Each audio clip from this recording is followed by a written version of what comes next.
What is going on, Blissful Bash? This deck I'm trying to like get to a pretty high power level. I want to say it's 8-9 right now. As far as like turn 3-4, it's not there, but it is a very, very fun deck. I actually pre-piloted this and built it on the fly at MagicCon with like $600, and then I went a little overboard and actually ended up fully upgrading this bad boy. She's a beauty. This deck is super fun. I've gone off a handful of times now with this deck where I've blown up with tokens, life gain stuff, counters. It's just gotten out of hand real quick before, and it was so much fun. So this deck is a Heliod Sun-Crowned Legendary Enchantment Creature God Commander deck. It's going to get nuts. This is a life gain deck. Also, like token-based, angels, all that kind of fun stuff.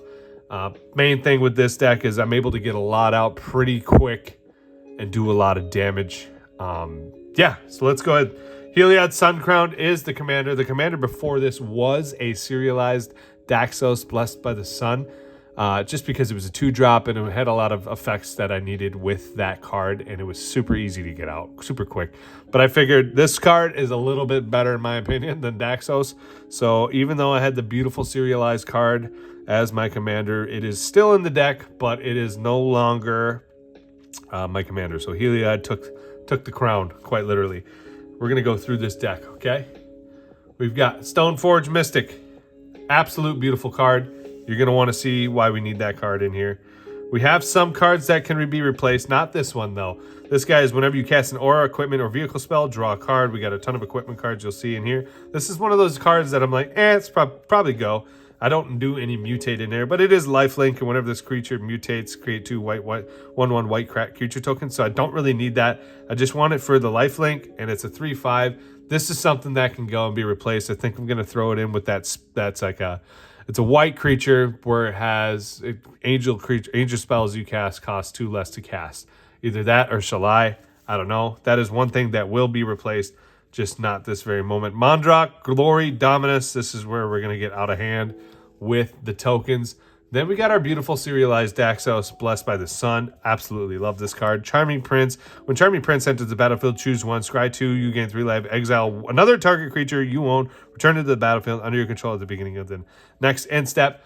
So there's going to be some ETBs that we can see in that. This card is freaking fantastic. Reveal X white cards from your hand. Sacrifice this card. You gain 3 times X life. I love it.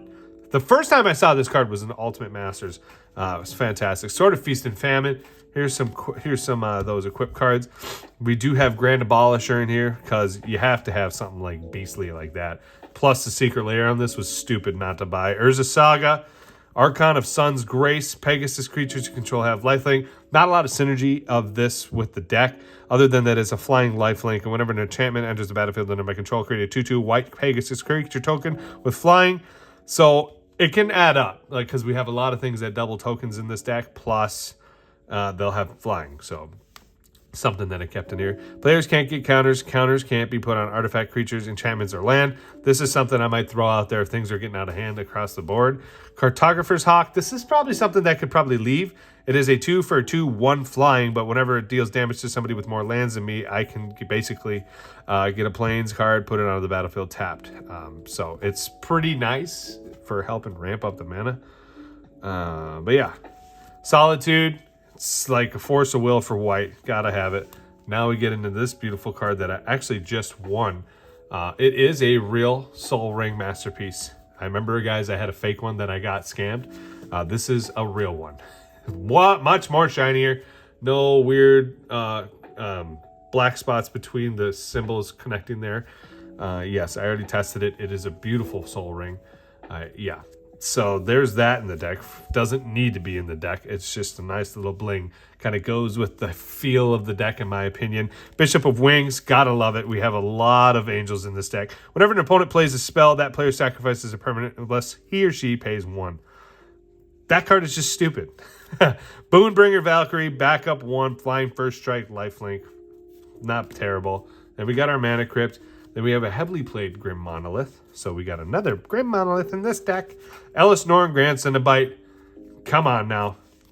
Triumphant Reckoning. This is something where This would be a little bit later in the game, but this is something that I can actually have the mana for pretty quick in this deck. Farewell, this is a backup card. Exile all artifacts. It's just a board wipe, essentially. Obviously, because it says all, this would go across, like, it wouldn't be targeting things, right? So when you have a card that says not the target of a spell, like Shalai, and then you put Swift Boots on it or Lightning Greaves on it, you know, doesn't matter. This is something where it's gonna just clear the board. Okay, when you have something that says exile all creatures, all enchantments, all graveyards, all artifacts. There's no getting around that because it's not specifically targeting. I know a lot of people get confused with that, right? Where it says destroy target creature, exile target creature. You can, when those have like hexproof and stuff, then yes, then you cannot target those creatures with hexproof and stuff. But this is one of those where it's like, sorry guys, we're not friends. Smothering Tithe, come on now. Each player can't cast more than one spell each turn. This is something I would put out there if I'm in a pinch and I'm kind of freaking low on mana and I'm getting mana screwed and I'm not getting my ramp that I need, which I haven't really had an issue with this deck, but I'll hold on to this and then play it as I need at the right time. Flying, when Inspiring Overseer enters the battlefield, you gain 1 life, draw a card. This would be something where enter the battlefield effect, previous card that says exile, bring it back. This would be a nice little good one there. And then we got some creatures here from Angel Creatures there. Sword of Hearth and Home, love it. Swords to Plowshare, one of the greatest white spells in my opinion. So take it as you will. It is exile target creature, so obviously, hopefully, it doesn't have hexproof. You know, Hushbringer, flying lifelink creatures entering the battlefield or dying don't cause abilities to trigger. This is something. It depends how I want to go. Like, there's a lot of stuff where I obviously want it to trigger on my field. It depends on who I'm playing and how their decks are. We're going to have multiple different avenues with this deck. Ugin, Eugene, the Spirit Dragon. I have gone off with this deck. I have been able to get this card out on freaking turn 4 before. It was very lucky draw, but this guy was out there doing damn things. Oh, one other thing. There is going to be a Jeweled Lotus in this deck. It just hasn't arrived in the mail. It is coming. We'll probably get rid of Cub Warden, put Jeweled Lotus in its place. Ashes of Abhorrent. Players can't cast spells from graveyards or activate abilities of cards in graveyards. Whenever creatures dies, you gain a life. There's a lot of blockage in this deck. If you're starting to piss me off, we're going to not have a lot of fun. Sarah, Avatar's power and toughness are equal to the life, my total of life. Life total. When Sarah Avatar is put into the graveyard from anywhere, shuffle it into its owner's library. So this is one of those win con cards where I can get this out and throw some equipments on it, and we're going to do some damage. Gideon, Champion of Justice. Absolutely love this card. Put a loyalty counter on Gideon, Champion of Justice for each creature target opponent controls. Minus 15, exile all other permanents. Until end of turn, Gideon, Champion of Justice becomes an indestructible human creature with power and toughness each equal to the number of loyalty counters on him. He's still a planeswalker. Prevent all damage that would be dealt to him this turn.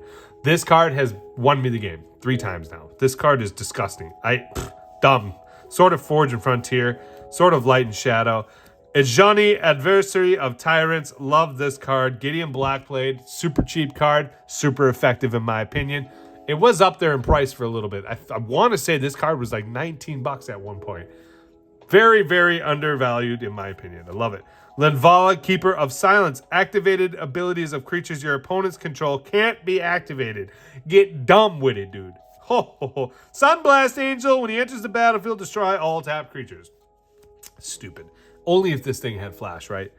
Sword of Body and Mind. Approach to the Second Sun. This is another one of those win cons.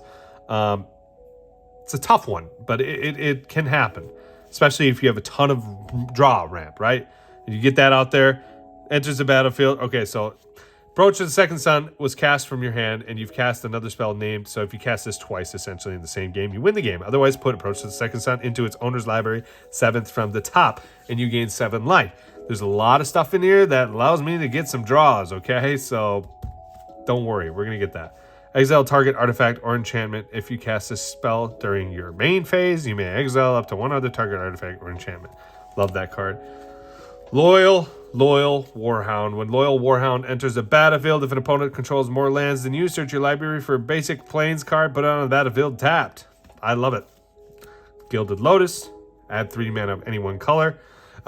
This definitely goes into play with mana ramp. If a permanent enters the battlefield, causes a triggered ability of a permanent you control to trigger, that ability triggers an additional time. Permanents entering the battlefield don't cause abilities or permanents your opponents control to trigger. You see what we're doing here? At the beginning of your upkeep, if your opponent controls more lands than you, you may search your library for up to 3 basic lands, reveal them, put them in your hand. Yeah, it's just done with it. Sarah the Benevolent, we already went over this guy in Cute to Brute. Love it. Yeah, I mean, why wouldn't we have this in here, right? Has choose a color. Creatures you control of the chosen color get +1/+0. Add 1 mana of the chosen color. The Birth of Meletis. Love this. Meletis. Sword of Fire and Ice. Johnny's Pride Mate. This card used to be dumb with it, okay? Whenever you gain life, you may put a +1/+1 counter on him. He can grow pretty quick, really fast. Thought Vessel, no maximum hand size. Teferi's Protection. Legion's Landing enters the battlefield. Create a 1/1 white vampire creature token with lifelink. When you attack with 3 or more creatures, transform Legion's Landing. Throw them in the back reverse. Add 1 to your mana pool. Pay 3, tap, create a 1/1 white vampire creature token. It's okay. I like the beginning of it, you know. It's a nice little enchantment, and then it just keeps bringing in stuff. Sarah Ascendant. No words need to be said. Esper Sentinel. Again, draw ramp. Sarah Paragon. Once during each of your turns, you may play a land from your graveyard or cast a permanent spell with mana 3 or less from your graveyard. If you do, it gains when this permanent is put into a graveyard from the battlefield. Exile it, and you gain 2 life. Dumb with it. Eidolon of Obstruction from Theros. Loyalty abilities of Planeswalker. Your opponent's control costs 1 more to activate.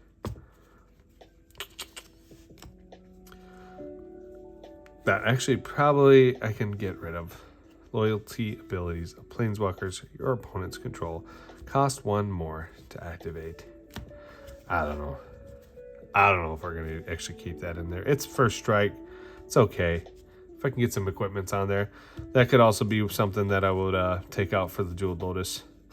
Path to Exile. Soul's Attendant. Whenever another creature enters the battlefield, you may gain 1 life. Austere Command. No words need to be said about that. Then we have Archangel Elspeth. Aetherflux Reservoir. Whenever you cast a spell, you gain 1 life for each spell you've cast this turn. Pay 50 life. Aetherflux Reservoir deals 50 damage to target creature or player. Another win con. A Mana Vault. Enlightened Tutor. Search your library for an artifact or enchantment card, reveal it, then shuffle and put that card on top. Reliquary Tower. And then here's some lands. When Seraph Sanctuary enters the battlefield, you gain 1 life. Whenever an angel enters the battlefield under your control, you gain 1 life. Myriad the Sky Ruins enters the battlefield tapped at the beginning of your upkeep. If you control 7 or more planes, you may return target creature card from your graveyard to the battlefield. And then we have our beautiful planes. These are my favorite right now from March of the Machine. And then this one is a custom planes actually printed off by Dan McCone from the group.